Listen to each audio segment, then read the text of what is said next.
And what we have here is David Gerrold and Jim Wright. Now, this is going to be the last David Gerrold from California. He's got himself a new time zone coming up. Uh, so no longer will we see David Gerrold in the morning. We will see him at noon, his time. So I'm excited. I'm excited to see Vermont David Gerrold. He smells like maple syrup, and you are welcome to come and visit. We have a guest room. You will come and visit. We will show it, and maybe not this year because we're going to be settled in, but you definitely want to experience a Vermont autumn where all the trees are red and gold. Jim coming? Hey. Say what? Jackass. David spent time in my guest room. God damn it! I'm coming up there first before you, Bob. And there's the most amazing ice cream place just a couple of miles down the road that we absolutely have to take you to. Yeah. So, and by the way, we have almost finished that bottle of whiskey you gave me. Sean loves it, but we are not heavy drinkers here. So it's only when we have an occasion, like, a day that ends in Y. That's exactly it. Perfect. Yeah.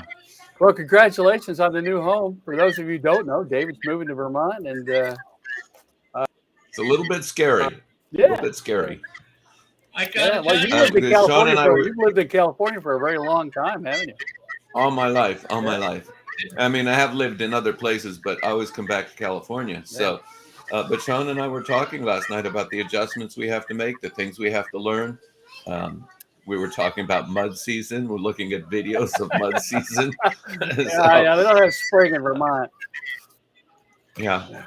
And but we're talking about things we're giving up, like there will be no McDonald's within 30 miles of us, which means no more sudden late night, Dad, I'm hungry. You want to go to McDonald's? And no more of that. I was like, well, I'm not a fast food person. I every once in a while I get something in a window if I'm on the road. And this year I've been on the road. I looked at the car clock and it's something 17,000 miles, I guess, is what I did this year so far.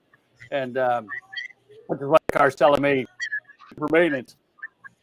But I'm not a big fast food person either. But there are some of the fast food chains, like the Yoshinoya Beef Bowl here in California, is very good, and sometimes Popeye's fried chicken is very good. Last night was too salty, but on the road I've had good luck with Popeye's fried chicken. So.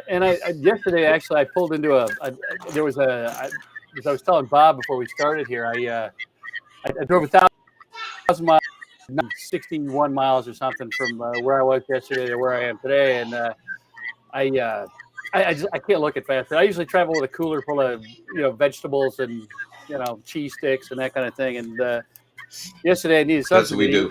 Yeah, and yesterday I needed something to eat, and I pulled into 12 accidents. I lost hours sitting in Nashville, and if you follow me on social media, you saw my comments last night on Twitter about Nashville, which I would cheerfully drop nuclear weapons on and start over.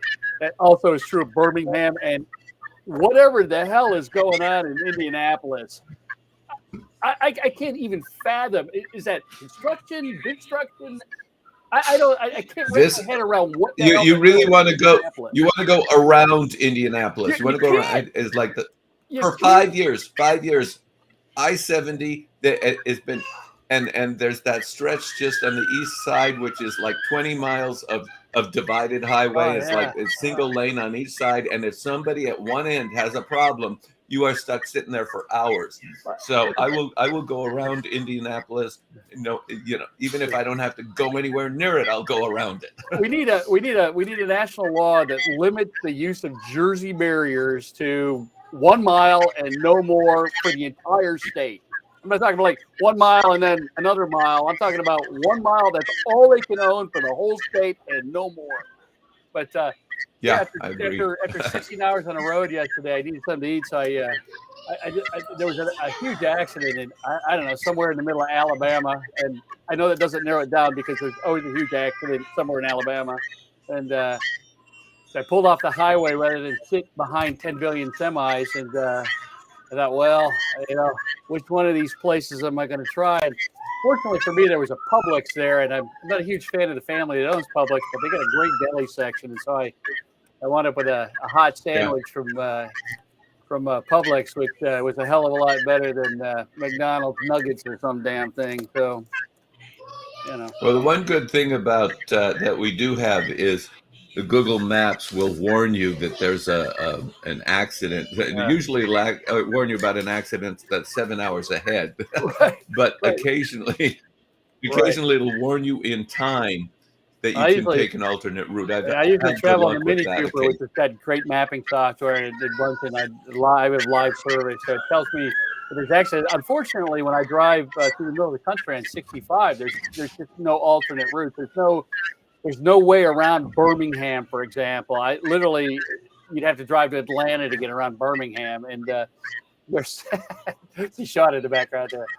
There's no way around it, and so I'll say this for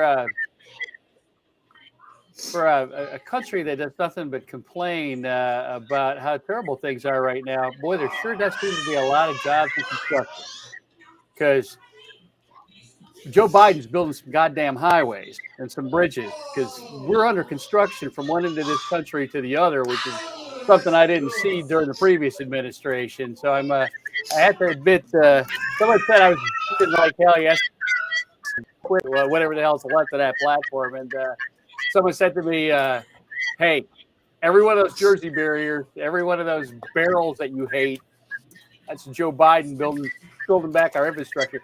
On the other hand, I would say it's a testament to how crappy we let things get, that we got to put this much effort into every inch of road all at once. Wow, man, there's a hell of a lot of construction. I also see. I never thought of it that way. It's like over here, I've been feeling like the Truman Show. He gets in the car, and all of a sudden, there's all these cars ahead of it. But I need to think of it that way because there's a lot of construction going on here in California. I need to think of it. Oh yeah, our tax dollars at work. Yeah, it's still an annoyance, but it's amazing. On the other hand, I'd like to drive across America. I think the last time I saw you was in Missoula, Montana here a couple months ago, both of you guys. And I think that trip was 6,000 miles because I drove all the way from here across the bottom of the country and then up to Montana and then across South Dakota and North Dakota, zigzagging back and forth, shooting pictures, wildlife shots. And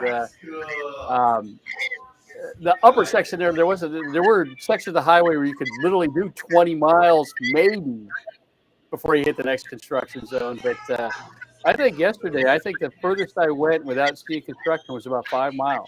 And it's just amazing to me how much we're building in this country right now. And I will also say this, that every place that I went past, again, 17,000 miles this year on the road. And I don't think there was anywhere that I've been in this country that there aren't giant help wanted signs everywhere. Now, some of those jobs probably are not all that great, but my goddamn, there's a hell of a lot of people, and yeah. Well, Sean and I were sitting out in the garage last night and surrounded by these black and yellow totes that are going to get loaded in the truck. We were just talking about our next steps and everything.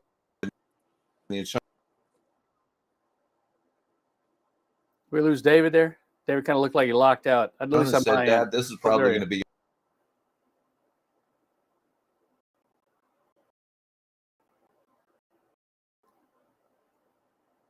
Well, yeah, I think we kind of lost David there for a second. If people are noticing their stuff, David's got kids running around in the background, so it's kind of loud. So it's all right. Just roll with it, baby.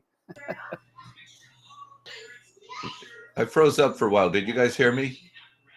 Nah, not a word. I was saying last night, Sean and I were sitting. Oh, I can hear you. I have my mic turned off in the garage, surrounded by all these totes that are going in the.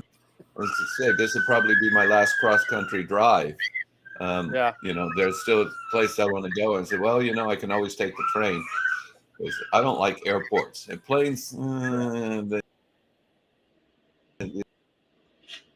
So So, will you be like the going to cattle car. BossCon now? Last time I had to fly on a plane, they said, please. I expect to, yeah.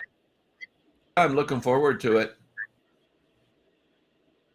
That's a great little con. I hope We're you only enjoy it.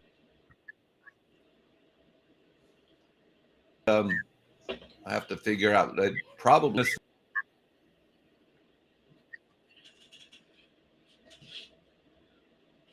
Jim, are you okay? I'm seeing you. Yeah, I'm trying not to interrupt because I'm kind of like losing David here a little bit. He's locking up on me, and I'm seeing if I'm trying to I'm trying not to interrupt and let David finish because I can't. Like I said, there's some lag or something there. But yeah, BossCon, I could cheerfully drive up to Boston, I guess. And people were warning me yesterday. They said, "Man, if you think Indianapolis is bad, don't go to Boston." Well, I've driven in Boston. I still think Indianapolis is worse. But yeah, it's a great con. I wouldn't mind coming up there for that. It's been a while. I used to live in New England, about 4 years.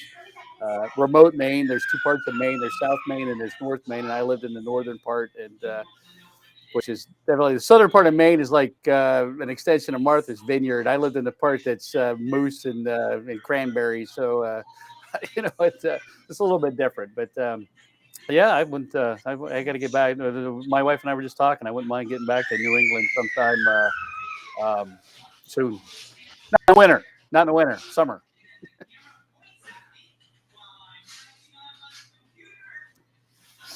All right, I'm going to switch. I'm going to switch computers, so I'll be gone for a minute. All right. Okay, good. Yeah, because you're lagging pretty hard there, David. All right, but I guess that means it's been a interesting drive for me. Like I said, I see a hell of a lot of help wanted signs. I see a hell of a lot of construction. I see outside of speaking of Indianapolis, or actually Louisville, that whole structure between Indianapolis, Nashville, Louisville, that whole area, down 65, as miserable as that road is, one of the things I do notice is there are these enormous warehouses going up. And when I say enormous warehouses, some of these buildings are the size of cities. I mean, it's amazing to me. There's, somebody's moving products, somebody's selling stuff. And there's a hell of a lot, for the fact that, I mean, I'm sitting here looking at you guys and watching the feed here, but to the right of me are, I don't know, half a dozen social media feeds, and I'm on, I don't know how many platforms. And I was just saying the other day, I was typing something and I realized I didn't know what platform I was typing it into, and I had to think about it. But I'm watching these columns go by, and it's the same cast of shoddy characters bitching about how terrible the economy is, and my God, there are a billion semi-trucks hauling products on highways across this country. There are these enormous warehouses going up. I pulled into a place yesterday, and I'd never been there before. I'm sure some of the folks out there are familiar with it, but I was at 65, and my son had mentioned it to me because he and his wife were traveling that road here a month ago, at a place called Buc-ee's. It's kind of a southern truck stop sort of thing, and so yesterday I had to stop, and I needed to get gas and use the bathroom, and so I pulled into Buc-ee's, and it's just I have never seen anything like this thing. I have never seen anything like this. There are 200 gas pumps. It's like a Walmart. It's like a truck stop crossed with a Walmart crossed with Disneyland. It's this enormous goddamn building, and there has to be 5,000 people there, and they literally drive to this stop on the road. Run around in there. My God, there has to be 200 urinals in the bathroom, and they're all occupied. It's insane. So for a bunch of people that are wearing Trump hats and bitching about how terrible the economy is, they've got enough disposable income to drive their $70,000 trucks to Buc-ee's on Highway 65 in Alabama and buy a $10 roast beef or a sandwich in the middle of this absolute chaos. I'm not quite sure. Did you check out the restaurant? The economy has to get before it's better, but go ahead. The restrooms at Buc-ee's they're big, they're clean, they're amazing. Wow. You could live there. Amazingly, how that many people going through there. I was actually shocked at how clean they were. I would never go back there again. That's not my kind of place. Wow, I don't like that many people in one place. But I have to admit, it damn well was clean in there. There's certainly that. But I was looking at that, right? Okay, this is the thing. I'm standing in the middle of this place. And if you've never been to one of these things, it is absolute chaos. There are acres of T-shirts and fuzzy dice and every truck stop thing you can imagine, and ice cream and coffee and brisket sandwiches, barbecues, barbecue charcoal, sandwiches, firewood, axes, chainsaws. I love going thousands, literally thousands, because it's cancerous capitalism. But I love it. Just it's like going to Disneyland and looking at visiting a whole other culture. Well, as I said, it's like a Disneyland crossed with a truck stop, crossed with a Walmart. It's absolutely insane, right? And there's people there are people that drive for hours from across to Alabama to go to this truck stop, just to go to the trucks. They're going somewhere else. They go there as a destination. You know what I was thinking is I was standing in the middle of this insane. I'll tell you, there's in the middle of this thing. It's this giant smokehouse thing where there's a bunch of guys in there making brisket sandwiches, and they're all hollering, and knives are flying, and meat's jumping up and down in the air. And the number, I was listening. The guy that got his order that was standing next to me, he was number 1234, and they were calling 820 something. All right, so 200 orders ahead of this guy, and all these people are all standing in line to get this sandwich, right? But you guys saw that David Brooks tweet earlier in the week, right? It's like I'll tell you, if there's ever a zombie apocalypse, you lock yourself inside of Buc-ee's, you will survive for years. Oh, There's yeah, enough bread and jelly and canned goods, and it's just an amazing place. But I mean, but it's limited. It's like there's things you want, and they actually there are things they don't have. So it's like, right. You have to go to Walmart for that. The part that killed me, though, is like I said earlier in the week. The big story, or 2-3 days ago, was that David Brooks tweet where he posted a picture of a cheeseburger that he got there or a hamburger that he got at the smokehouse at the airport in New Jersey, and he was $78. Well, of course, the burger was $17. He drank $50 worth of scotch, but. And again, I haven't seen anybody get ratioed on Twitter the way David Brooks did since Paul Ryan told us how Trump Care was going to protect people with pre-existing conditions. So, I mean, it was pretty impressive.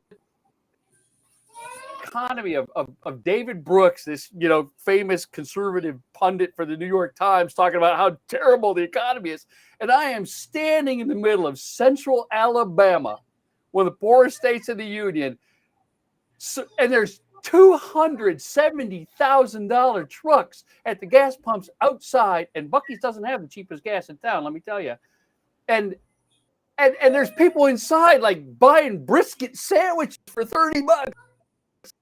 And T-shirts flying, and there's people are wheeling out Traeger smokers for $3,000, and I'm like, Brooks need to come to Alabama, I guess. I don't know what the hell to say. I don't know that Brooks could get $50 scotch in a Buc-ee's, but then again, he just might. I don't know, but I never noticed if they were selling alcohol at Buc-ee's. I think they might have been selling beer. I didn't notice. I don't know. I imagine there's probably a Budweiser spigot in the back end somewhere, but I don't know. I guess rednecks don't drink Budweiser anymore.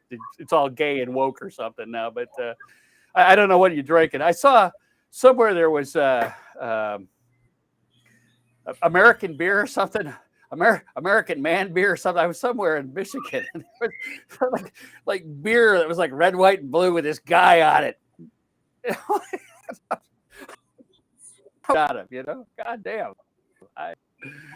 Yeah, it's crazy. I don't know. I look at this stuff, and I look at the people on this sheer volume of people on the road, and the cars that are on the road are SUVs and these enormous.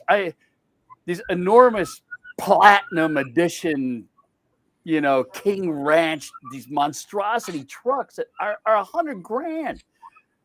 And again, at the same time, people like David Brooks, who a hell of a lot of people listen to, tell us how terrible the economy is. And I'm like, how many more of those goddamn trucks do they have to sell before David Brooks decides that the economy's not that terrible? There's billionaires that are making billions of dollars a day. That I've been literally like the Walton family just can't make enough money in it. They couldn't spend if they bought a yacht every single day for the rest of their rotten, miserable lives. They would still die with more money than they have right now. At what point do we say that the economy is rolling right along? I don't know. Like I said, I look out here. I drove, again, 17,000 miles so far this year, and I see nothing but buildings under construction. I see nothing but thousands and thousands and thousands of houses being built. Well, let me make a point here. I've driven a lot in the last 5 or 6 years, and a lot of the small towns. You drive through the small towns, you're looking for a gas station or a motel, and you see a lot of places that are abandoned, closed, or out of business. And you drive through what looks like a ghost town. There was one road where a state road where I passed from, I think, Kansas into Nebraska or somewhere, New Mexico, and I drove through a town that had been completely abandoned. The whole town was empty. It's just across the, and I didn't make a note of it, but it was like a ghost town. There's like everybody had just picked up and left. There was just nothing there except these abandoned buildings. The entire town. There was no lights, no nothing. Yeah. And so what's happening is, and I'm not saying the economy is not doing well. The economy is doing very well. But what's happening is a lot of people are abandoning the small towns and moving to small cities or big cities. Yep. And there's been this exodus into the more densely populated areas. Over here, Sean and I and Elise, we're moving from a very densely populated area to a very unpopulated area, specifically because we don't like people that much. I mean, at a distance, yes. But one of my favorite things about you, David. We don't like the population density. I don't like getting in the car and feeling trapped by traffic. And we've got major gridlock on the intersection that is closest to our house. We have major gridlock. So to go anywhere, you first have to get past this traffic jam. Yeah. And so I've learned all of the back roads around my own neighborhood, which is stupid. It's crazy. Right. And this is, it's like where we're going to be living is at least 15, 20 minutes away from the nearest intersection that has buildings on it. So, but we'll have access to facilities within 15 minutes, but we're very pleased. The one things we're very pleased about is we're not going to have to deal with the population density anymore. I think that's one of the primary reasons. But it's amazing to me now. Like here, I live outside of, as most people know, I live outside of Pensacola, and this area is very rural. One of the reasons you find a hell of a lot of military people here, retired military people, is traditionally the cost of living in the Panhandle of Florida is very low. This is a very poor district. This is where Matt Gaetz is from, and so all that money that Matt Gaetz fundraises, none of that comes to this district. Matt doesn't do a whole lot of getting money into the district. He gets money out of the district. And anyway, it's a very poor area. But here north of, there was a town called Beulah. And I'll tell you what kind of town it was. But 4 houses and an out of business, a boarded up gas station with weeds growing through the parking lot just north of, or just to the west of Pensacola. And we used to drive through Beulah on our way for years, 40 years, my wife and I, because my wife grew up in this area. So we always drove that rural road through Beulah to wherever, and out to places like Mobile and that kind of thing. And then one day, Navy Federal Credit Union showed up and decided they would build their world headquarters there because the land was dirt cheap and there were almost no taxes. And Beulah went from 4 houses to it's a city. It's an enormous. It's 4 lanes of traffic. It's stoplights. It's gas stations. It's thousands of new houses, and and so of course now the taxes are up and the traffic's huge, and this happened in the space maybe 4 or 5 years, and so you see that kind of thing also in rural America where some developer drives through one of these small towns that's all boarded up and the land is dirt cheap, and the people that are in charge of things are like, hey, that's great. Why don't you move your battery factory in here? And those of you who drive Highway 65 know what I'm talking about, because you've seen that enormous factory that Ford's building for electric cars. And again, I'm watching Trump this morning talk about electric car industry. I'm like, well, nobody told Ford, because that's the biggest building I have ever seen. You can build space shuttles in that thing and have room left over for tennis.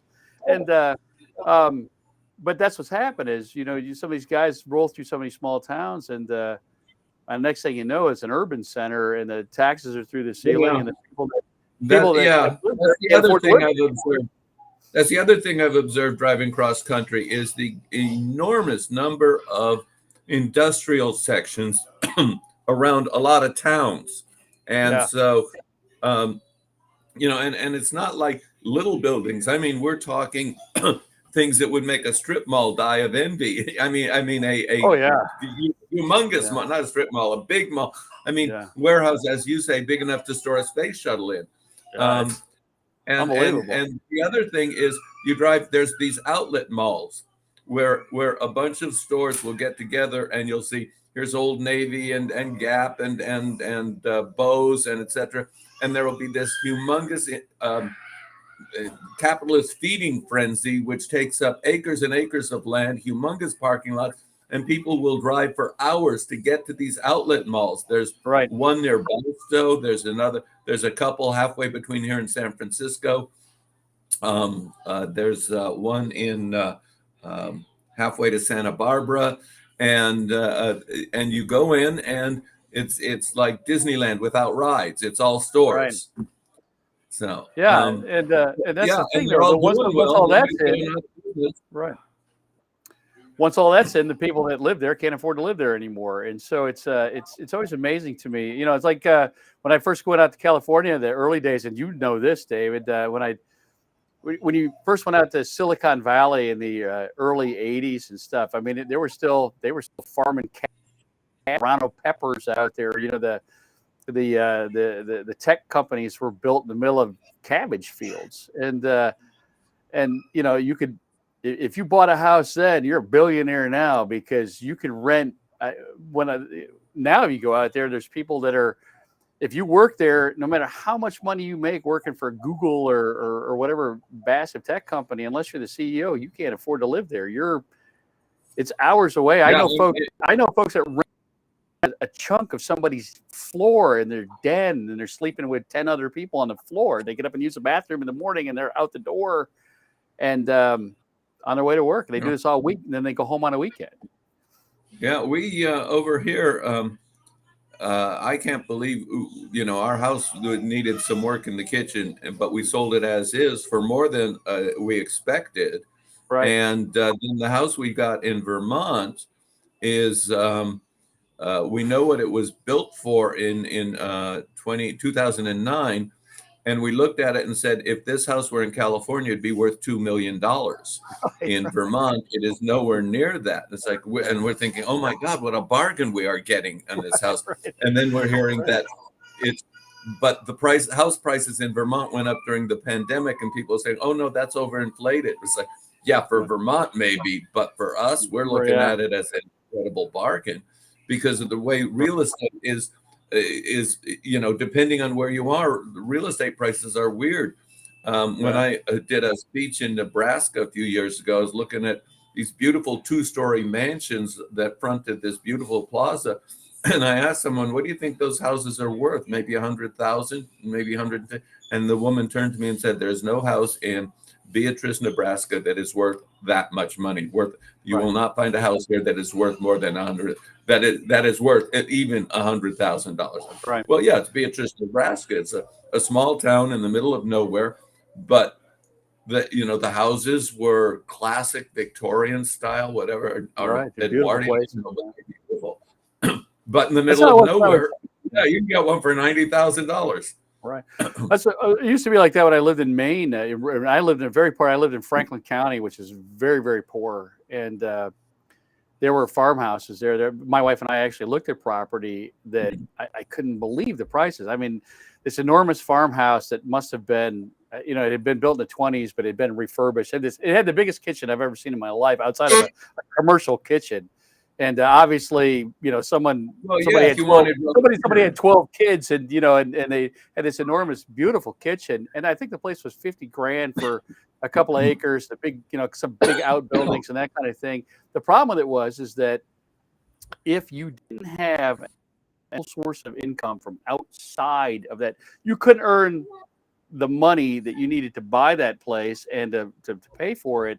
If you lived in that county, your income had to come. Like my case, I worked for the Navy. I was a member of the Navy. So, we did not buy that place, but it was amazing to me. That's always been kind of a touchstone to me for things. And this is why I'm always amazed when people like, again, I'll use David.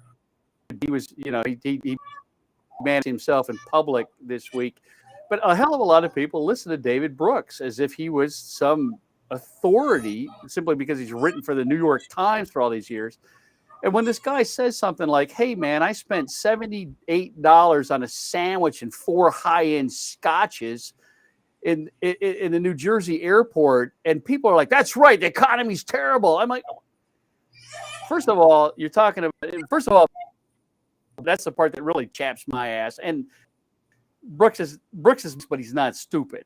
And so he knew, unless he was really plastered, unless he had more scotch than, but the guy knows that he's not telling the truth. But more than that, he's not telling the truth for the country, because sure, there are places, Southern California, where you're at. Yeah. If you bought your house, and if I was a new writer moving to Southern California to buy your house, I wouldn't be able to afford it. And again, we're right out on the street with the writers' strike right now. People that bust their ass 80 hours a week writing the shows and the movies that you love can't afford to live in the place that they work. And yet, again, rural America, the reality is very different. And so part of what this narrative that we see online and on the TV pundits and the politicians, particularly people like Trump, are talking about is they're talking to a spot on the map and not America as a whole, because the experience for Americans across this country is very, very, very different. And yet we talk as if it's all the same for everybody all the time. And this is true not just of buying houses and wages for jobs, but also and opportunity and equality in pay and all of those things as well, which is the larger narrative that is always plagued this country. So, it's something to bear in mind, and I would hope, and I think probably our audience, at least yours and mine, are smart enough to see that. On the other hand, this morning I posted a picture on my social media feeds that I took in Grand Rapids, Michigan last week. And it was a place I was on the road. I was stopped at a light, and there was this sign that said, I don't know, it's the first thing on it. It was listed the businesses in this strip mall, and it was, I don't know, kebabs, and then it was Mr. Gun Dealer, and then below that was children's toys, Toyland or something. So this gun dealer's next to this toy store, and I posted a picture of that, and universally the response across all of my social media platforms was kebabs. How are the again? That's not only is there the irony of this gun store next to this toy store, but the responses are so very American, where people are more concerned about the quality of the kebabs than the economy of guns next to kids. I don't know. Yeah, there's a narrative there, and if I have enough energy later today, I'll write something about it. No, Gary. Yeah, Somebody posted a few weeks ago a picture of a strip mall that had the bar and the divorce lawyer next to each other. Right, right. Lauren Boebert's hometown. So, I think I live for I live for. I'm counting the days until that person is no longer in my news feeds. I so want to be able to log on in the morning and not see her face or Trump's on my on my news anywhere other than maybe with some jail bars in front or something. But you know. Well, I have said more than once that I would be happy to sing at his funeral. It won't be great singing, but I promise I'll be happy. So, yeah, well, you'd be in Vermont, you can be eating waffles with authentic maple syrup. And I did. Now, the one thing, this trip, I spent 4 days. Nope, there's the baby. The whole show's derailed now. There's the whole show. It's all all ruined. This is the most beautiful baby in the world. Hello, sweetie. Hi. It's all. She's got the whole show's derailed now. Now it's just puppies and baby pictures. Yeah, go ahead, be a curmudgeon now. Yeah. And I've got endless ones because sent me pictures of our grandson while our grandson spent the night at our house while I was gone. I didn't get to spend time with it, but.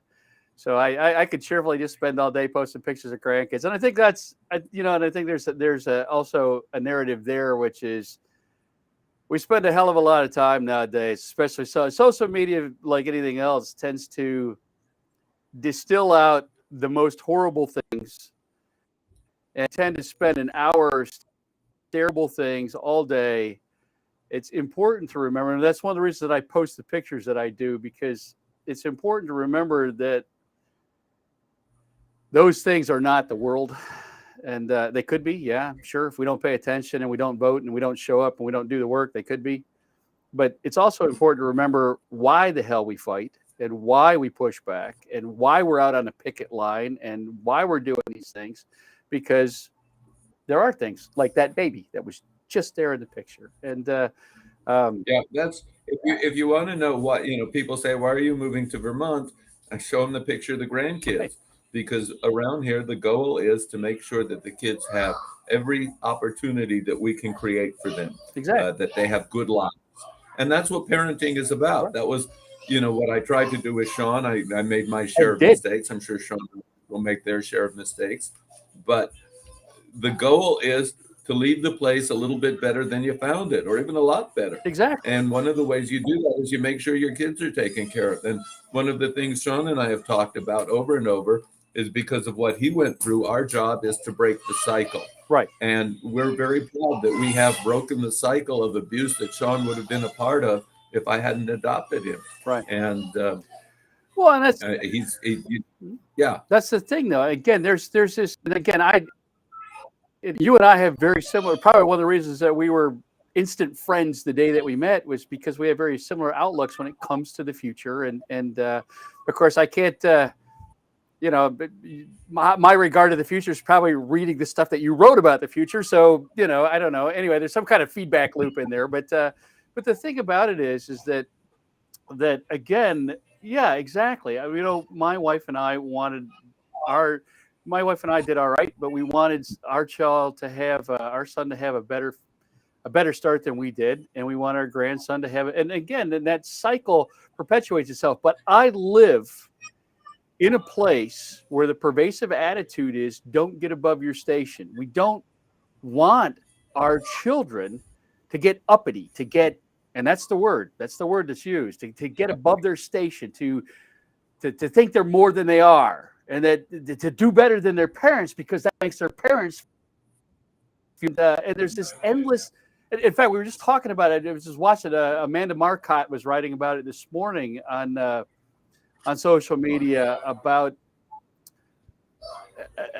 the cycle of abuse, about teenage pregnancy, about people in a certain mindset that says, well, yeah, okay, so there's this epidemic in certain places of teenage pregnancy, of girls pregnant at 14, And that's very common in the town that I live in, where people don't graduate from high school, where girls don't graduate from high school, and then their kids are locked into that same cycle of poverty and abuse, and then they're pregnant at 14 and 16.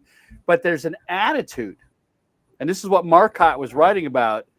There's this attitude in places like this where, yeah, sure, but you're missing the beauty of teenage pregnancy.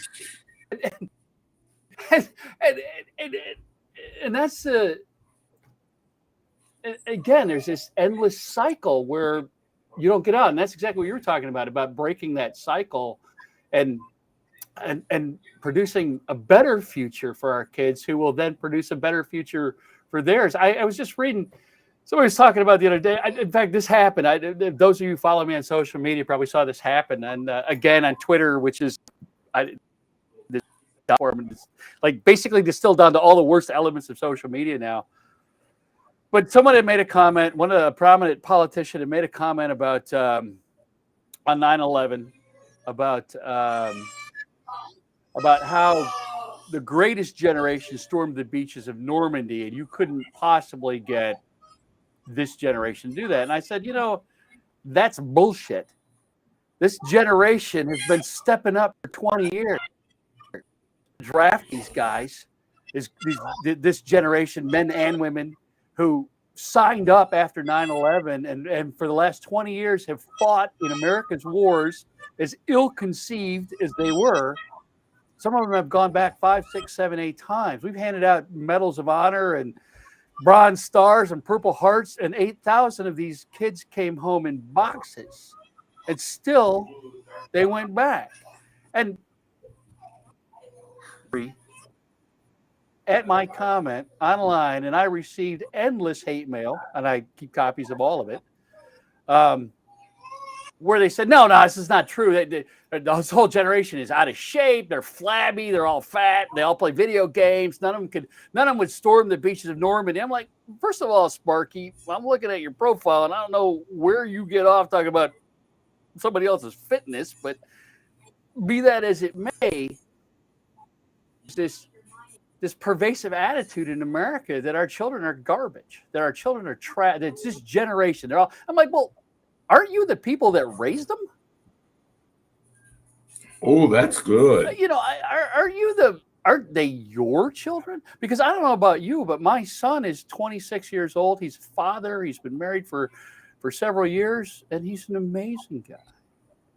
He'd storm the beaches in North. I can say the same thing about Sean. It's despite everything he's been through, and he's been through a lot. And let's say he's had some adventures. He is willing. Made a movie about it. More than once, he said more than once he would lay down his life for his family. Yeah. And I have said to him, I appreciate that, but now it's more important to live for your family than to die for them. That's exactly but his commitment to the family is the kind of commitment that he would enlist if the country were attacked, because he understands. And I'm sure that many, many, many young men and women of the current generations would do exactly the same thing if the country were attacked. We have to look at the response to 9/11, you mentioned earlier.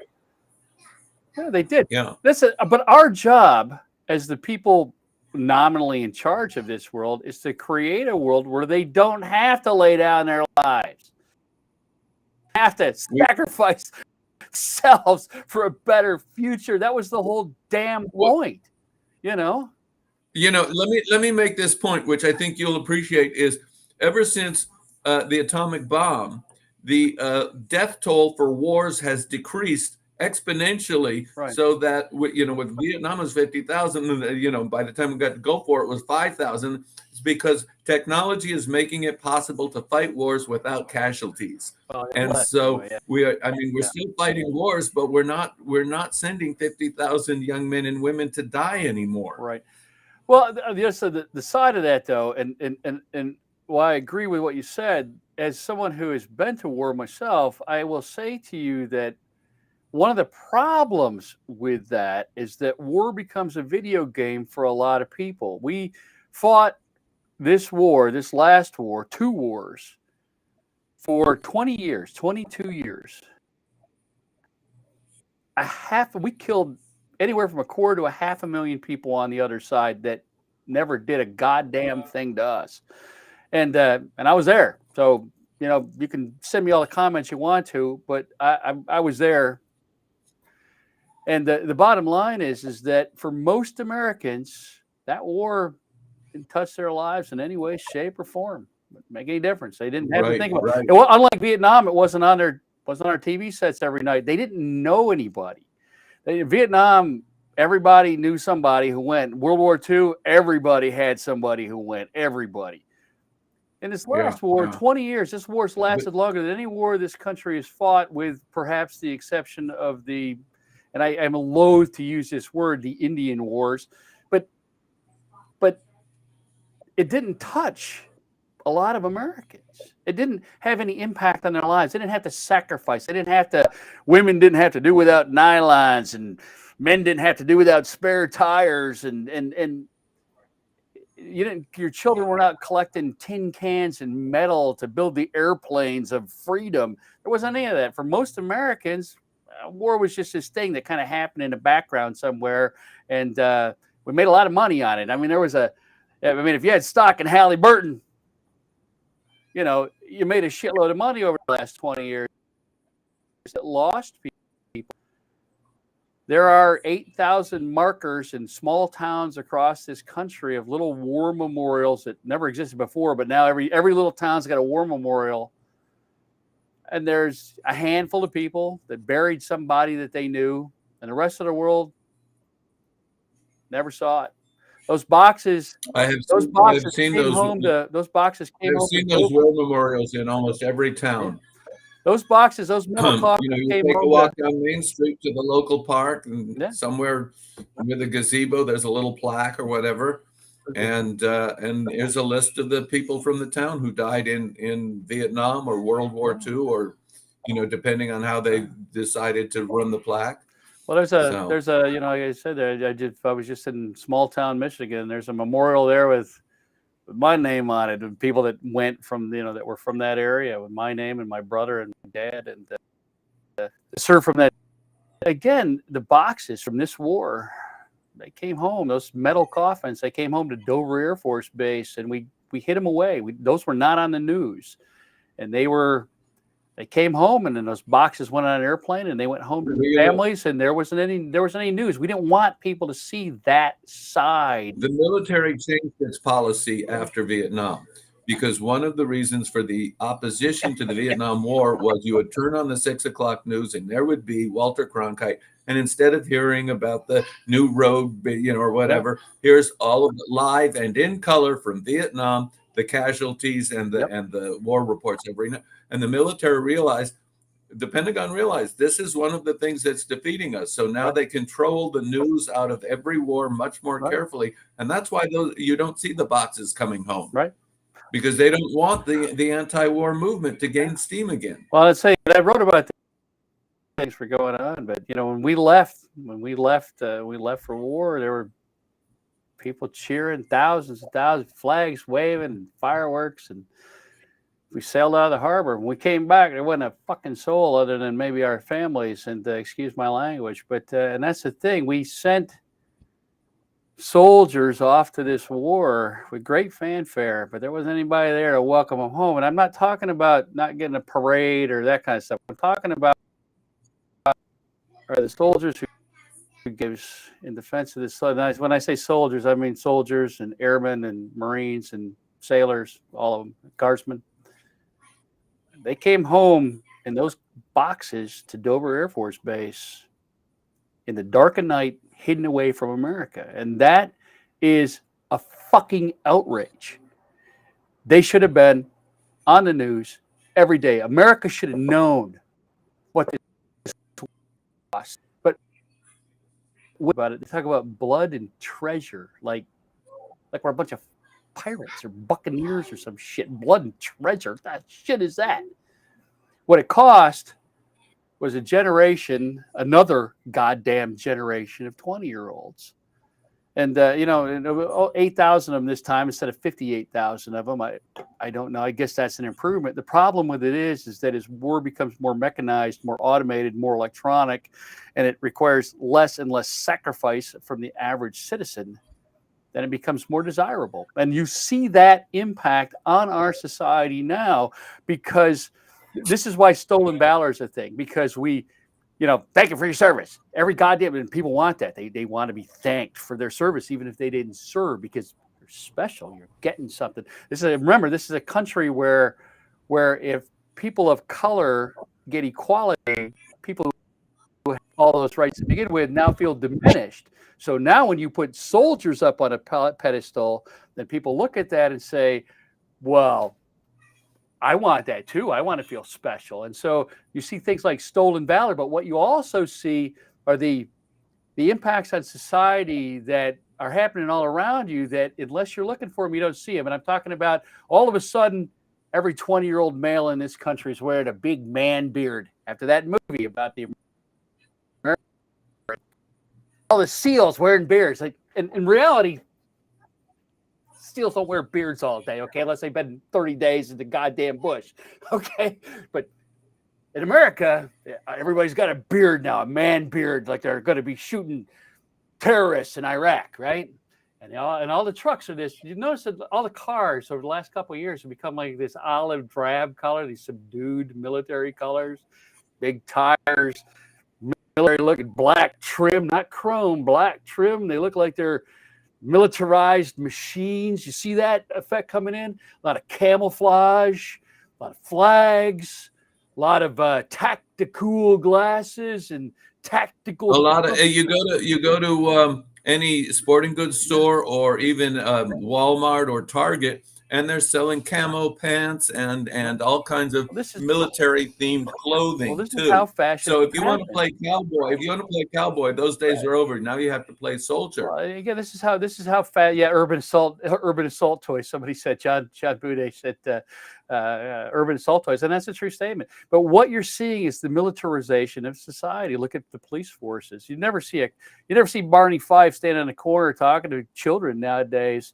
What you see are guys that look like they're gonna assault Fallujah. They're guys. I see, and on one hand, I look at cops in this country, and they're tricked out, and a lot of them were soldiers, and they're tricked out in military gear. They're driving assault vehicles. There isn't a goddamn police force, even in small town America, that doesn't own a tank or some kind of assault vehicle that they got from an MRAP. I know it's not a tank. Don't write me, okay? It's an MRAP. I got it, but. Again, you see that, but on the other hand, I don't know how much I have to fault the police force in this country because they're facing a highly armed and militarized population. But what happens there is that very much leads to, and you can see it, you don't need to take my word for it, us and them. And I've trained with guys. Sean and I will tell you this. Sean and I have developed Sean in particular have developed a very high level of distrust of the militarized police departments, and we're not happy about it. Right.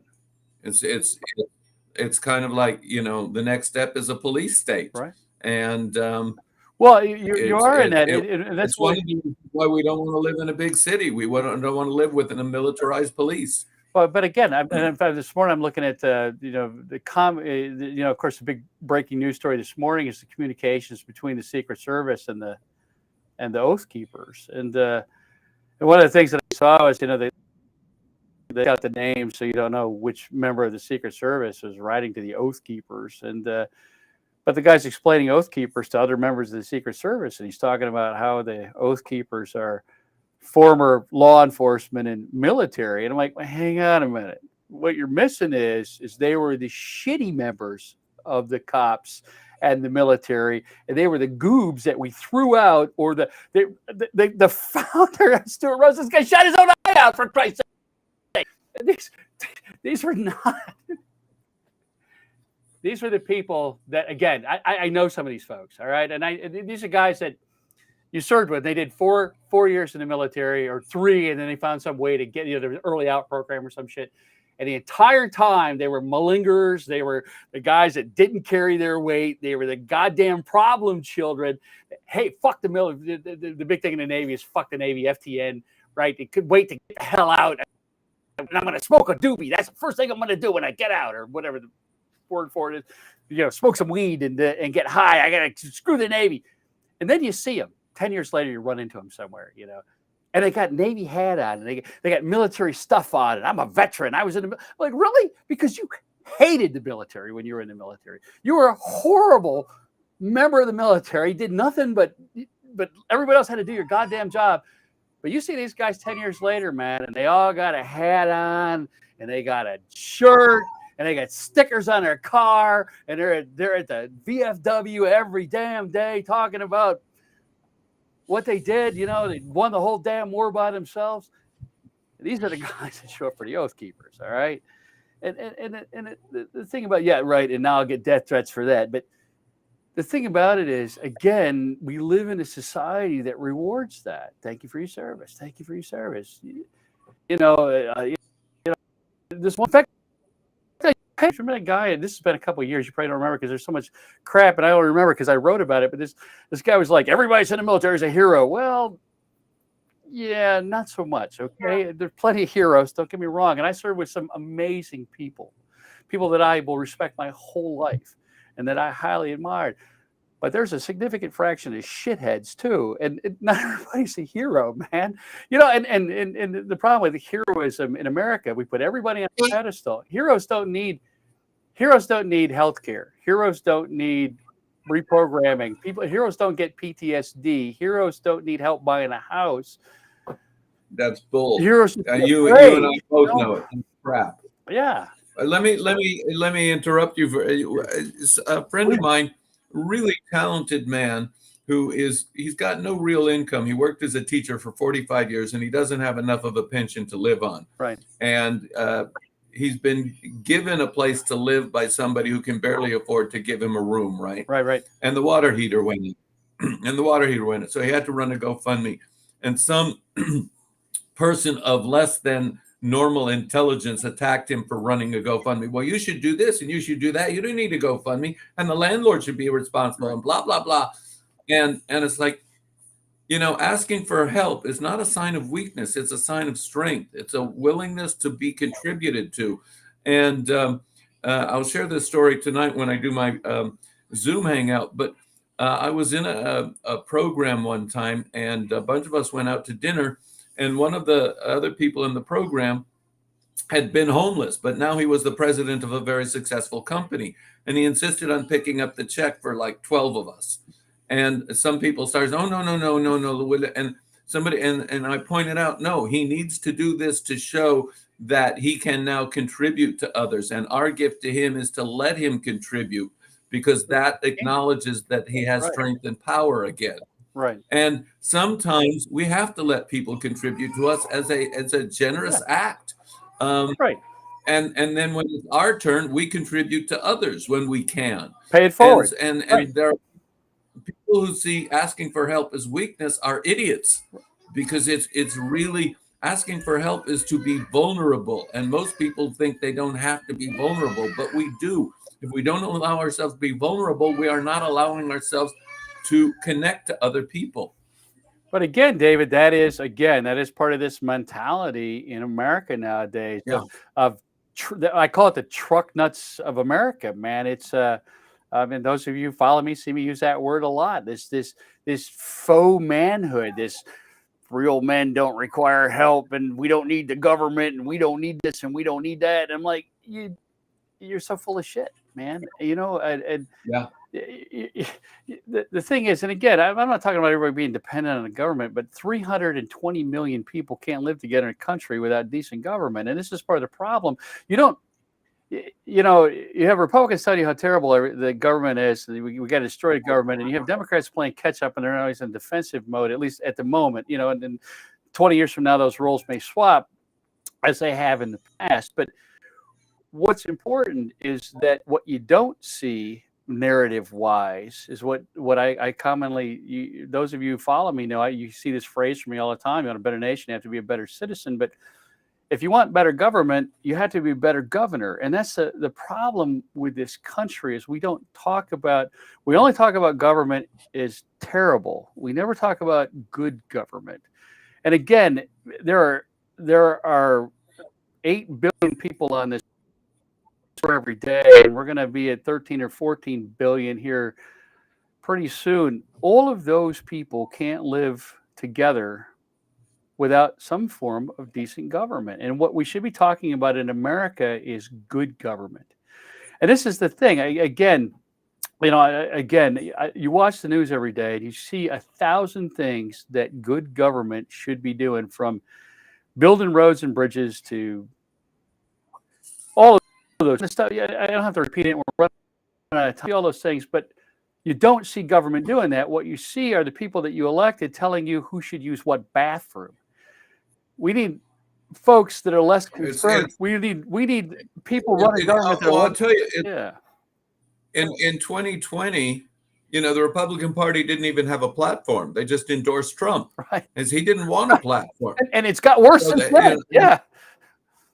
And really, if you look at the two parties, at least the Democrats have a platform, a vision of what they want to do in the future, and the Republicans have a list of people they want to punish. Right. Now, who do you want to vote for? And what really appalls me, and I was driving do some errands yesterday, and it occurred to me, the problem was not Adolf Hitler. The problem was the millions of Germans who went along with him, right, and made it possible. And that's the same problem we have here. All of those people in the Trump cult who are diehard, they would suspend the Constitution for Donald Trump. Right. And it's like, there's your problem. There's the problem.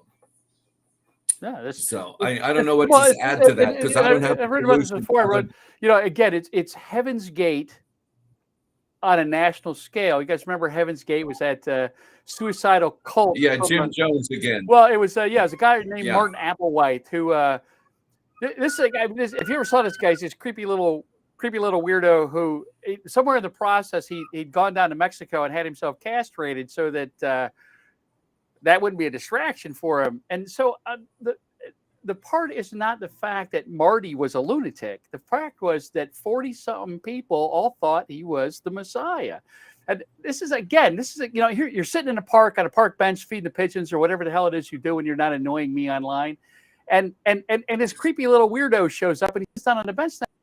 I said, after we go, a bunch of us are going to go down to Mexico and we're going to have our nuts cut off. And then we're going to come back here and we're going to build a webpage. And then after that, some aliens on a comet are coming and we're going to drink some purple Kool-Aid and then we're going to go up and meet them. Are you in? And you say, well, let me think about it. At this point, this guy managed to convince a bunch of people. Now, I understand cult mentality, but this is Trump and America writ large, because this creepy weirdo has taken over America, and 70 million Americans went, well, that sounds pretty good to me. When do we go meet the aliens that live on the comet? And again, as you said, the problem isn't Adolf Hitler. The problem is all the people who thought that sounded like a good idea. And one of the things that you said that I thought was pretty profound was that you say, well, yeah, Democrats may not be perfect, but at least they got some kind of goddamn plan for a better future. Whereas Republicans at the moment, Kevin McCarthy, chief amongst them, seem to be bent to the idea of revenge. And that's literally the only message that Donald Trump has talked about for the last month and a half, is getting revenge on the people that he hates.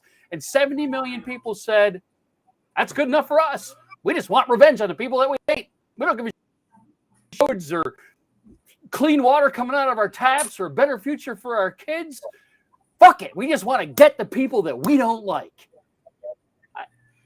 And that's how it happens. It's very unhappy, because I remember one of the reasons we call the World War. Oh, here's Sean. Oh, hey. Yeah. Speaking of a better future, Here I am. I was looking at that picture. I was like, where am I? So you can see how much his kids look like him too. Yeah. Can I interrupt you for just one minute? Yeah. when will you be done with in about 5 minutes. Oh, I was just wondering. There's no rush. I was going to ask you. I admire your optimism. Yes, I will. Okay, as soon as we're done. All right. Cool. All right. Good to see you. 5 minutes. When have we ever Well, been I done already- within 5 minutes of closing time, David? Yes, Jim should come see us. Yeah. That's right. Anyway, yeah, it's the thing is that I maybe it was the way I was raised. My grandmother said you have to leave the place better than you found it. Right. And I know one day, 31 years ago, I said I think I want to adopt a kid. Now, it's like have fun, have kids. They said it'll be fun. They said, and for the most part, I don't know. Well, there was some fun involved. We went to Disneyland. Yeah, He was a great guy to me. Yeah. But We had but his again, teenage years. that used to be the motto. Mother and That used to be the motto of all kind of organizations in America. I grew up in the Boy yeah, Scouts long before the the people Boy who came Scouts back from World War II, Yeah. they wanted to build a better world. And maybe they didn't do it the way we think they should, but they built Levittown, they built freeways, they all bought cars, they bought houses, they were with, I mean, they were building schools all over the San Fernando Valley because there were so many people with families. And I mean, and cruise night on Van Nuys Boulevard when we turned into teenagers, that was amazing too. But the American Graffiti, the movie, that's what it's about. But I could see you, man. I could see it right out there. But you could see the entire purpose of the nation in the 50s and the 60s was we got to build a better future. And Disney did all those episodes of The Wonderful World of Disney, right? Yeah. And then the Kennedy assassinations and the Vietnam War, we started saying, wait a minute, this is not the future we were promised. And that's when things started getting bitter and Watergate and the Manson murders and all that crap that came down. It was about the disillusionment that maybe we should just hang on and survive for a while instead of worrying about building a better future. Right. But every time somebody comes along and says, we can plan a better future, we may not live to see it, but our kids will. Every time somebody makes that promise, that commitment, they gain traction. Yeah. And that's what we got to keep doing. We may be swimming in a cesspool right now, but the more of us who say we can do better, the sooner we drain that cesspool. Well, it's funny, as you say, again, if you say, let's build a better future, half America says, what's in it for me? Maybe nothing. Maybe nothing's in it for you. What's in it for is your kids or your grandchildren, the future, history. That's what's in it for you. But the thing about it is that, again, there used to be this mentality of leave the world a better place than you found it. And Boy Scouts used to be this motto of leave no trace, and that's all gone nowadays. Nowadays, it's what's in it for me. What do I get out of it? Well, what I get out of it is the knowledge that my kids are going to be okay. Yeah. That's what I get out of it, because the idea that my kids are not going to be okay and I have the power to make that's intolerable. My kids have to be okay. I can die happy if I know that my family is taken care of. Well, and that's my goal. Yeah. And I'm the same way. And again, that's probably why you and I have been friends for so long. But again, I see it everywhere. What's in it for me? I routinely see, both online and in person, people that I know, and well, I don't know if respect is the right word anymore, but people have said to me, I won't, even if you're right and I'm wrong, see it, so it's not my problem. I'm like, how, as a parent, how can you say that? How can you say that? Somebody said that to me. Somebody said that to me years ago. But then again, he said, this country's going to hell. He was 88 years old. This country's going to be hell. He says, but I won't be here to see it. It's your problem to solve. Now, the thing that gave it away is he didn't have kids. Right. Everybody I know who has kids doesn't say that. But again, the same people that have said to me, well, even if climate change is real, and I'm not saying it is, but if it is, I won't be here to see it. It's somebody else's problem. But these are the same people who think the current generation is shit and don't give a damn. And these are parents. These are people like, oh, these people are, the current generation is terrible. They're lousy. They're lazy. They're not like we were. And I'm like, from the 60s, man. What the hell are you talking about? All right. What? You didn't storm any beaches at Normandy. The hell are you babbling about? But I will tell you this, people who think the current generation is not capable are underestimating them. The conversations I've had with my sometimes I just time with the current generation because they'd have a different opinion if they did. So yeah, I will tell you, sometimes I just sit back in absolute amazement at how sharp my son is about how to street smart, which is more important than book smart. He has got street smarts. It's like, oh man, I'm gonna listen to this guy. Right. Because he gets it. Yeah. Hey, we probably need to wrap it up because speaking of that street smart kid, he's waiting for you, and I've got somebody waiting for me. And I noticed Bob's just sitting over there instead of being like the editor and the moderator, like shutting us off. He's just doing what he usually does, which is grinning and staring at the thing. So I guess this is where we start. Yeah, we have gone wrong. Yeah, Jim, I'm sorry, I talk too much. All I gotta say is moderating you two is kind of like. David's one of my favorite people on the planet, and I'll share this. I shared this joke with him earlier, and but it's true. Somebody said I announced this morning, I'll be online with my usual partner in crime, David Gerrold. Somebody said, "Well, he's a gem." I said, "Yeah, like if curmudgeon was a mineral, maybe he's a gem." But David's one of my favorite people in the universe, and has been for a very, very long time. And so he and I often wind up at conventions or places together, and he's somebody that I can talk to forever. But anyway, I suppose we should wrap it up. And David may be the only guy that talks more than I do, and that's saying something because I talk a lot. And I have one question, though, I need to know from David. Given the water pressure in your new house, can you sit on the front porch and hit people who are on your lawn? Well, no, but I can push them into the lake, and that's the thing where we're going to be. Right. Okay, well, I want to know because David, you did great all these years you've been from California, and I'm wondering, you have sent your headshot to the Vermont Tourism Bureau, right? What are you going to do, David? What are you going to do without rolling blackouts and air conditioning and what are you going to do? There's no fire season every year in Vermont, David. What are you going to do? What are you going to do with all that extra time? Sleep late. Maybe I'll write a book. I don't know. With all that peace and quiet, I might have to write a book. That's right. We finish that novel you and I are supposed to be doing. Yeah.